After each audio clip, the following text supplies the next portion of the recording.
Hi friends, welcome to దిత్యాస్ cooking channel. ఇవాళ నేను చేయబోతున్నది carrot capsicum క్రంచీస్ అండి. వెజ్ స్టార్టర్స్గా ఎంతో రుచికరంగా ఉండే ఈ క్యారెట్ క్యాప్సికమ్ క్రంచీస్ పెద్దలతో పాటు పిల్లలకు కూడా ఎంతో నచ్చేస్తాయి అన్నమాట. 3 ఫ్లేవర్స్ ఉంటాయండి ఇందులో. మెయిన్లీ మనకు క్యారెట్లో తీయదనం తగులుతుంది, అలాగే క్యాప్సికంలోని కారం ప్లస్ మనకు క్రంచీనెస్ ఉంటుందండి. చాలా బాగుంటుంది బియ్యం పిండి యాడ్ చేయడం వల్ల. మనకు కావాల్సినవి క్యారెట్ 300 గ్రామ్స్, క్యాప్సికమ్ 300 గ్రామ్స్, కారం 4 టీ స్పూన్లు, హాఫ్ టీ స్పూన్ వాము పొడి, అలాగే 1 teaspoon garam masala, 1.5 teaspoon ఉప్పు, 3 టేబుల్ స్పూన్ల కార్న్ఫ్లోర్, 1 టేబుల్ స్పూన్ బియ్యం పిండి. ఫ్రై చేసుకోవడానికి మనకు ఆయిల్ కావాలండి, కుకింగ్ ఆయిల్. ఈ ఇంగ్రీడియంట్స్ కావాలండి మనకు క్యారెట్ క్యాప్సికమ్ క్రంచీస్ చేసుకోవడానికి. ఇంతవరకు నా ఛానల్ని సబ్స్క్రైబ్ కాకుంటే kindly support to my channel and please subscribe to my channel friends. అలాగే ఈ వీడియోని లాస్ట్ వరకు చూసి మీ అమూల్యమైన కామెంట్స్ను తెలియజేయగలరని కోరుతున్నాను. తయారీలోకి వెళ్ళిపోదాం. ముందుగా తీసుకున్న క్యారెట్ అండ్ క్యాప్సికమ్ని నీట్గా వాష్ చేసుకున్న తర్వాత కట్ చేసుకోవాలండి. ఈ విధంగా చూపించే విధంగా పొడవుగా మనకు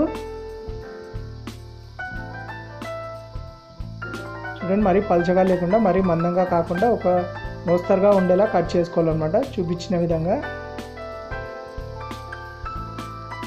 చూడండి. నేను ఈ విధంగా కట్ చేసుకున్నాను. తీసుకున్న క్యారెట్ మొత్తాన్ని ఈ విధంగా కట్ చేసుకున్నాను. కట్ చేసి పక్కన పెట్టుకోవాలండి ఈ విధంగా క్యారెట్ని. అలాగే క్యాప్సికమ్ని కూడా సేమ్ అలాగే పొడవుగా కట్ చేసుకోవాలి. ఇంకో విషయం ఏంటంటే క్యాప్సికంలో ఉండే గింజల్ని మొత్తం నేను తీసేస్తానండి, యూజ్ చేయట్లేదు. జస్ట్ పైన ఉండే క్యాప్సికమ్ని మాత్రం యూజ్ చేస్తున్నాను, గింజల్ని వాడట్లేదండి. ఆ విధంగా కట్ చేసుకుంటున్నాను. కట్ చేసుకున్న తర్వాత దీంట్లో ఉన్న గింజల్ని మొత్తం సపరేట్ చేసుకుంటాను. చూడండి, ఇవి కూడా పొడవుగా కట్ చేసుకున్నాను.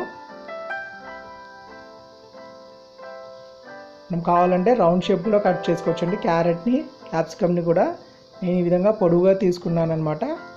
స్టార్టర్స్ మనకు కావాల్సిన షేప్లో కట్ చేసుకోవచ్చు. గింజల్ని తీసి పక్కన పెట్టేశానండి, యూజ్ చేయట్లేదు అవి. చూడండి, పొడవుగా కట్ చేసుకున్నాను. మీరు కావాలంటే రౌండ్ షేప్లో కూడా కట్ చేసుకోవచ్చు అనమాట. క్యాప్సికమ్ని నిలువుగా కాకుండా అడ్డంగా కట్ చేసుకుంటే సరిపోతుంది. అలా కట్ చేసుకున్న వాటిని ఒక బౌల్లో తీసుకుంటున్నాను.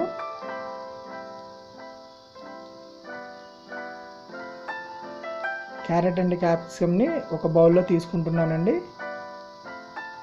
చూడడానికి కూడా ఈ 2 కలర్స్ గ్రీన్ అండ్ ఆరెంజ్ ఎంతో ఇదిగా కనపడుతున్నాయి కదా. టేస్ట్ కూడా చాలా బాగుంటుందండి మనకు. చూడండి, ఈ విధంగా ఒక బౌల్లో తీసుకున్న తర్వాత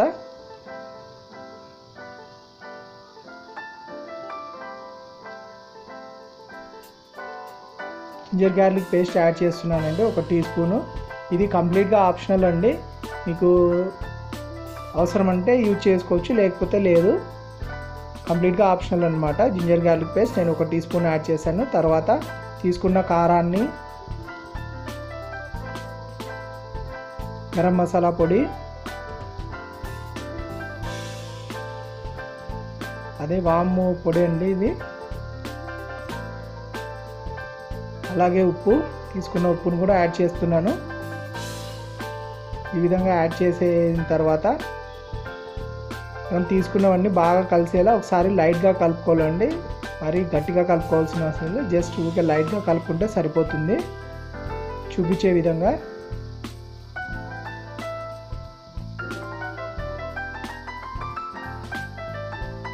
చూడండి. తీసుకున్న మసాలాలు దానికి పట్టేలా, క్యారెట్కి క్యాప్సికమ్కి పట్టేలా జస్ట్ లైట్గా అలా కలుపుకుంటున్నాను.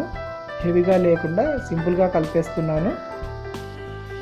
చూడండి, ఇలా కలుపుకున్న తర్వాత దీనికి తీసుకున్న కార్న్ఫ్లోర్ని యాడ్ చేస్తున్నాను. అలాగే బియ్యం పిండి కూడా యాడ్ చేస్తున్నాను. బియ్యం పిండి యాడ్ చేయడం వల్ల మనకి ఇవి బాగా క్రంచీగా వస్తాయన్నమాట.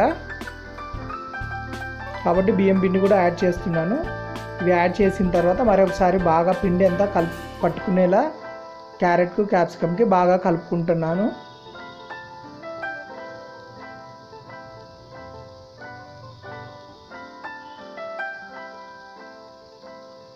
చూడండి, ఈ విధంగా కలుపుకున్నాను. ఇలా కలుపుకున్న తర్వాత నెమ్మదిగా వాటర్ని లైట్గా యాడ్ చేస్తూ కలుపుకోవాలన్నమాట. మనకు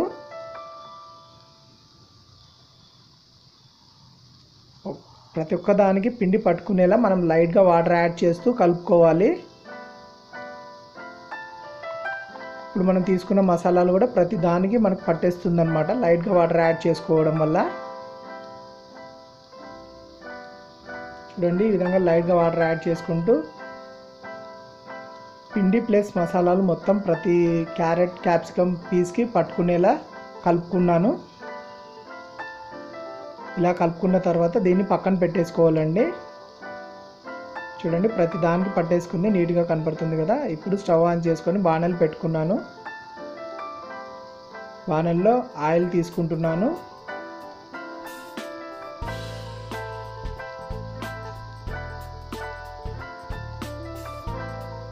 చూడండి, ఆయిల్ తీసుకున్న తర్వాత ఆయిల్ని బాగా వేడెక్కనివ్వాలి. ఆయిల్ వేడెక్కిన తర్వాత ఒక్కొక్కటిగా పీస్ని యాడ్ చేసుకుంటూ వెళ్ళాలండి. ఒకటేసారి ముద్దగా వేస్తే అన్నిటి అతుక్కుపోయే అవకాశం ఉంటుంది, కాబట్టి సింగిల్ పీస్గా యాడ్ చేస్తూ వెళ్తున్నాను. నేను క్యారెట్ని క్యాప్సికమ్ పీసెస్ని ఒక్కొక్కటిగా యాడ్ చేస్తున్నాను. బాగా ఆయిల్ వేడెక్కేంత వరకు హై ఫ్లేమ్లో పెట్టుకొని తర్వాత ఇప్పుడు సిమ్లో పెట్టుకున్నానండి. సిమ్లో పెట్టుకొని పీసులన్నీ యాడ్ చేస్తున్నాను నేను. నాకు ఆయిల్ సరిపోయేమైన పీసులు యాడ్ చేసుకుంటే సరిపోతుంది అనమాట. విధంగా యాడ్ చేసుకున్న తర్వాత స్టవ్ని హై ఫ్లేమ్లో పెట్టుకున్నానండి. మరి ఇప్పుడు హై ఫ్లేమ్లో పెట్టుకొని వీటిని రోస్ట్ చేసుకుంటాను. మంచి క్రంచీనెస్ వచ్చేంత వరకు రోస్ట్ చేసుకోవాలి. బాగా మనకు క్రిస్పీ అండ్ క్రంచీగా అయ్యేంత వరకు వీటిని బాగా రోస్ట్ చేసుకోవాలి. 7 to 8 minutes పడుతుందండి ఇవి బాగా రోస్ట్ కావడానికి. చూడండి, బాగా రోస్ట్ అయిపోయాయి. ఇప్పుడు వీటిని పక్కకు తీసుకుందాం. స్టవ్ని అయితే సిమ్లో పెట్టేశానండి. స్టవ్ని సిమ్లో పెట్టేసి ఇలా రోస్ట్ అయిన వాటిని పక్కకు తీస్తున్నాను. చూడండి, ఎంతో క్రిస్పీగా అండ్ క్రంచీగా తయారైపోయాయి. ఇవి బాగా రోస్ట్ అయిపోయి వీటిని ఒక ప్లేట్లో తీసుకున్నాను.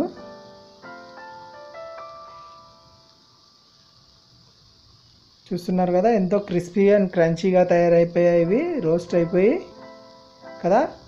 ఇప్పుడు సేమ్ ప్రాసెస్ని కంటిన్యూ చేస్తూ మిగిలిన వాటిని కూడా అలాగే చేసుకోవాలండి. క్యాప్సికమ్ క్యారెట్ పీసెస్ని మీరు కావాలంటే క్యాప్సికాన్ని క్యారెట్ని కలిపి కాకుండా ఒకవేళ పిల్లల కోసం అయితే కనుక క్యారెట్ని సపరేట్గా ఈ విధంగా చేసుకోవచ్చు, క్యాప్సికమ్ అవసరం లేకుండా. కానీ రెండు విధాలుగా మనకు కారం తగులుతూ స్వీట్నెస్ తగులుతూ ఉండాలంటే క్యాప్సికమ్ అండ్ క్యారెట్ని ఈ విధంగా కలిపి వెజ్ స్టార్టర్గా పెడితే కనుక అందరికీ నచ్చేస్తుందండి. చూడండి, ప్రాసెస్ కంప్లీట్ అయింది. మొత్తం ఆ విధంగా చేసుకున్నాను నేను వీటిని.